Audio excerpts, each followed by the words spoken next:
नमस्ते प्रणाम गीता ध्यान।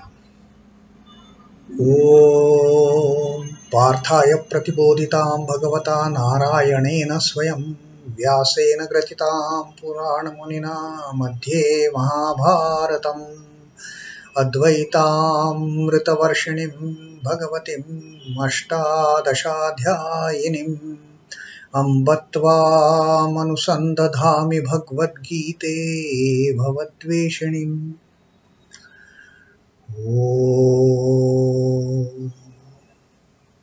O Bhagavad Gita, with which Lord Narayana himself gave enlightenment to Partha, the ancient sage Vyasa included it in the Mahabharata.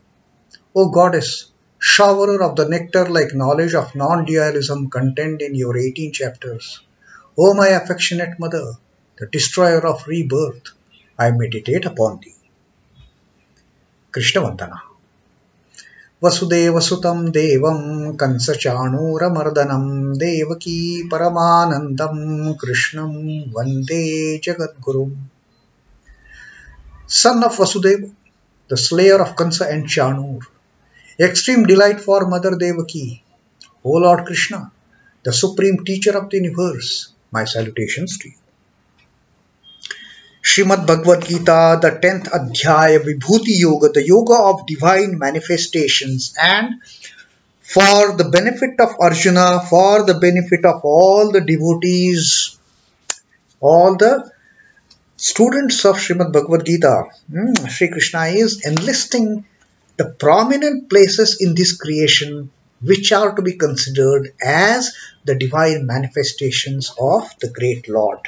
And he has given a quite exhaustive list. True to his words to Arjuna that Pradhanyataha, I am going to tell you about the places which are to be considered as the manifestations of the eternal God, of my manifestations. Pradhanyataha Kurusreshta, O Arjuna, I am going to tell you Pradhanyata, all the prominent places. Although I cannot tell you each and every, because there is no end to it. There is no end to my divine manifestations. But yes, I'll tell you, and how beautifully he has till now. He has just listed the best among all different types of classes, groups, whether gods or demigods or the movable, non-movable objects of this creation. Some of them he has already given the list. Now the list continues. The last shlok that we read, the 25th shlok, Sri Krishna told us that he is Bhrugu Aham among the Maharshis. Maharshinam Bhruguraham.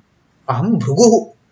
The great sage, the great Rishi Bhrugu, who always dwells in the highest spiritual plane. I am that Maharshi among all the Maharshis. I am that Bhrugu. I am the Om among all these letters. I am that monosyllable Om among all the words which can be formed in this world. In any of the languages for that matter. Then among the yajnas, I am among the sacrifices. I am the sacrifice of performing the japa yajna, constant recitation, constant chanting of the Ishta mantra, constant chanting of the mantra, japa, japa, japa, japa, constantly doing the chanting recitation. And among all those immovable objects, unmovable objects in this creation, know that I dwell in Himalaya, the great mighty wonder of this creation. So these were the four more points that Sri Krishna had asked us to focus upon when we have to meditate on the divine manifestation of the eternal Lord. Now, in this 26th shloka, again the list continues. Aśhvatthaḥ sarva-vṛikṣhāṇāṁ devarṣhīṇāṁ ca Nāradaḥ gandharvāṇāṁ Chitrarathaḥ siddhānāṁ Kapilo muniḥ. Now, the list extends. Shri Krishna says, among all the trees and plants, sarva-vṛikṣhāṇāṁ, I am Ashwattha. What is Ashwattha? Ashwattha is the great people. It is called as the sacred fig tree, the great people tree. You know that typical leaf that is always depicted as the leaf on which the tiny baby Krishna is lying down and sucking the toe of his leg. That Ashwattha tree, Sri Krishna says, among all the trees, there may be multitudes of diverse kinds and types of trees in this world. I am the Ashwattha. Now, why Ashwattha? Why people tree? People tree has got a very, very significant, high level of significance in the spiritual connotations. Although people tree, for that matter, unlike any other tree, people tree is absolutely of no use practically to the human beings. We can't eat the fruits of people tree. We don't cut the people tree. We don't use the wood for as a firewood, or no, that is too sacred a tree. We don't cut. But otherwise, that tree doesn't give us anything which can be useful. Not like, say, banana tree. Banana tree, each and everything is edible for that matter. The stem of banana, the flower of banana, the fruit of banana, the leaf of banana we used for, as a plate to serve the food on. And there are trees where there are multiple utilities, but Ashwattha is the tree which has practically no utility for the human consumption or any other utility. But it is the most sacred of all the trees.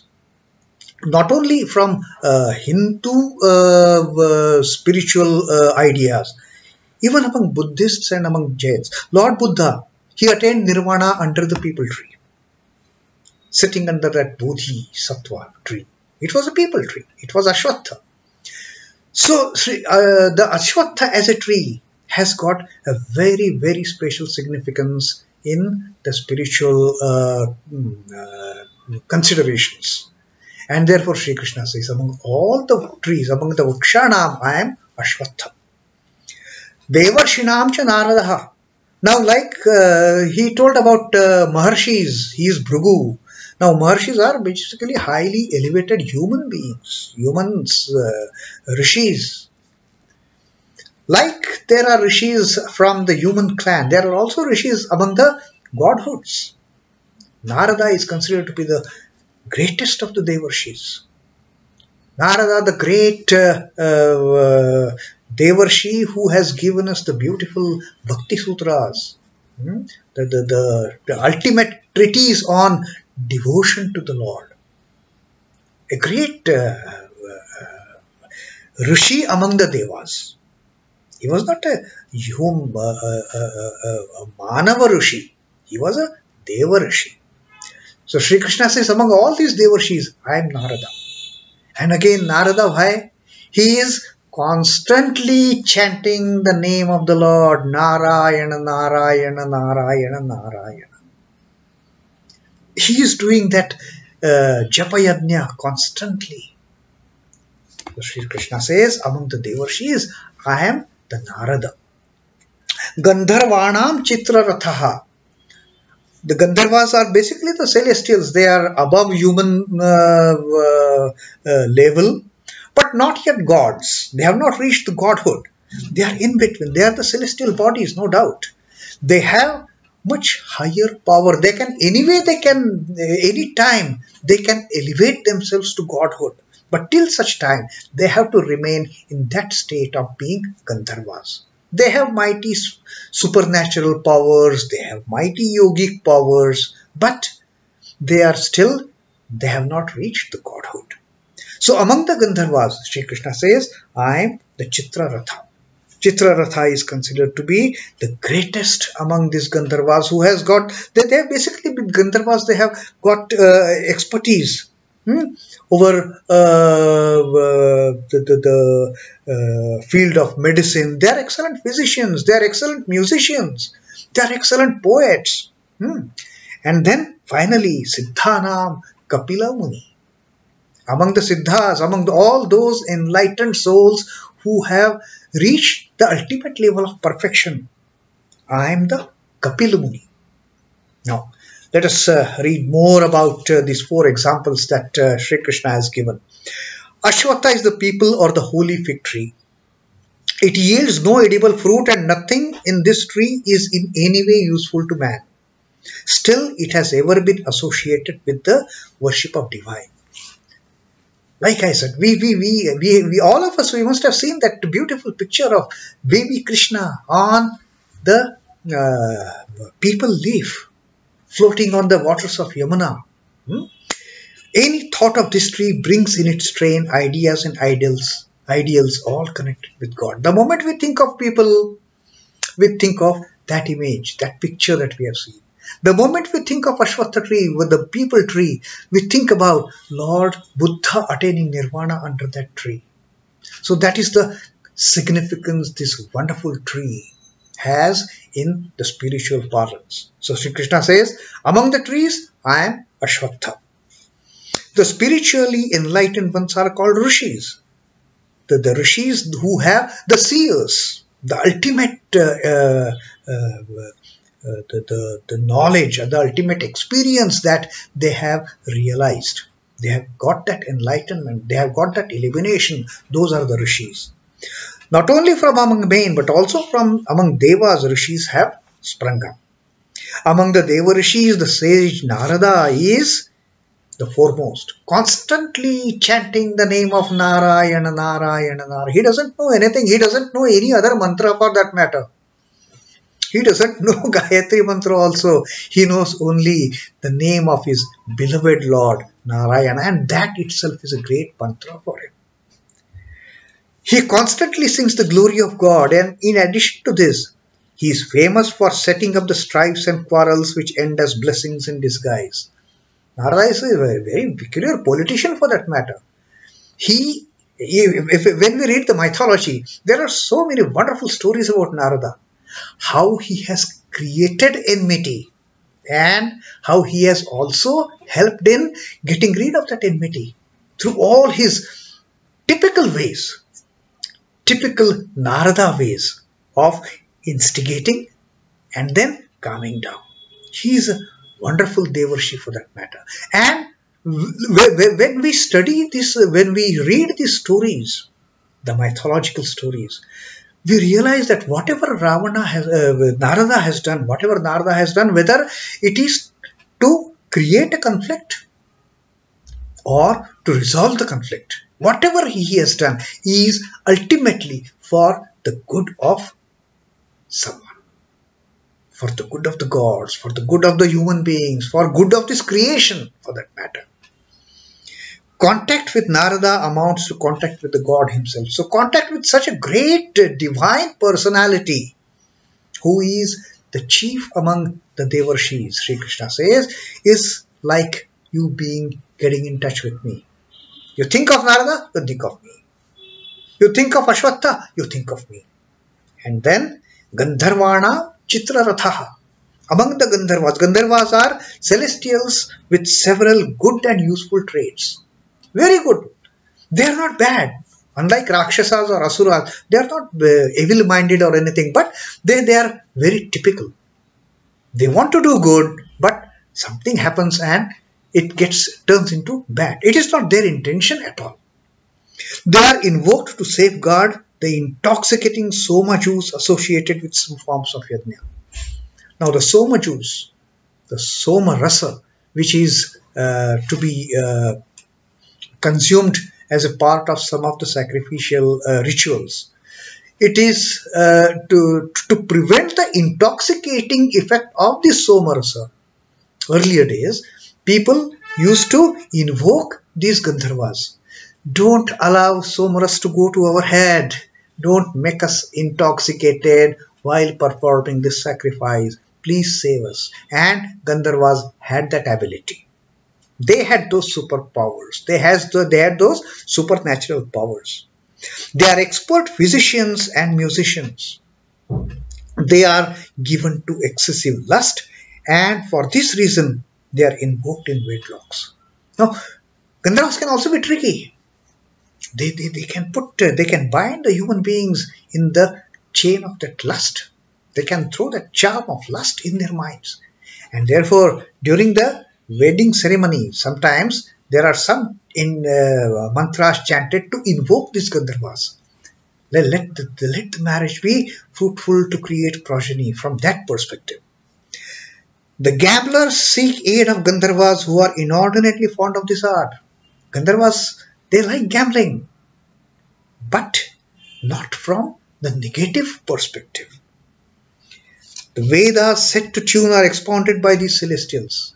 Even the Sama-Vedas, the Sama-Veda which was brought to the musical notes, was sung by these Gandharvas. At times they play the role of the preceptors to the Rishis in this respect, and therefore they are in a way teachers of these Rishis and Munis in terms of understanding, in terms of learning how to recite the Sama-Veda. Chitraratha being the king of these heavenly beings, Chitraratha is the chief among these Gandharvas. It is proper that the Lord claims him as the divine attribute of his. So what Sri Krishna has done? He has just selected all the topmost positions in different categories and classes and says, I am there. Whenever you look at these, I am there. And finally, in this shloka, Sri Krishna says, among the siddhas, among those perfected souls, I am the Kapila Muni. They are the siddhas who are endowed with birth onwards with righteousness, wisdom, dispassion and overlordship. They are ever born knowers. They are ever born righteous people. They will never ever in their life they will take a wrong step. Never ever in their life they will do anything evil, anything wrong, anything unjust. They are the perfect doers, siddha. They are ever perfect souls. Now a Muni is who is constantly established in Japa Yajna. Now among the Munis and the Siddhas, one who is constantly performing the Japa Yajna, he is the ultimate, because only such person gains that trait of being a completely perfect soul. Now sage Kapila is one endowed with all these virtues. Among all the sages, among all the Siddha Purushas in this universe, sage Kapil is supposed to be the greatest among all the Siddhas. He is the author of the Sankhya system of philosophy, the Sankhya Yoga. Sri Krishna taught us that beautiful Sankhya that he taught us in the second chapter. That Sankhya Yoga, Kapil Muni, sage Kapil, the Siddha Muni Kapil, he is the founder of Sankhya way of philosophy. So imagine what is his greatness in the level among all the Siddhas put together. Further, Kapil is also held to be one of the incarnations of Vishnu. Now, normally we consider these 10 to be the incarnations of Vishnu, right? Dashavatar. But under the Vaishnava tradition, there are innumerable incarnations of Sri Krishna. Kapil Muni is one of them. So Sri Krishna says, among the great Siddha Purushas, I am the Kapil. I am among the ever perfect souls, among the ever perfect Munis, I am Kapil Muni, who is constantly doing Japa Yajna like devarṣhīṇāṁ Narada. So Sri Krishna has listed another 4 things in this creation which we can meditate upon as the dwelling place. That is where the Lord resides. That is where these are the 4 places where the Lord dwells. With that, this is the 26th shloka of the Vibhuti Yoga, Yoga of the divine manifestations of the eternal Lord. Om Namo Bhagavate Vasudevaya. Sri Krishna Arpanamastu. Jai Sri Ramakrishna. Jai Thakur. Jai Swamiji.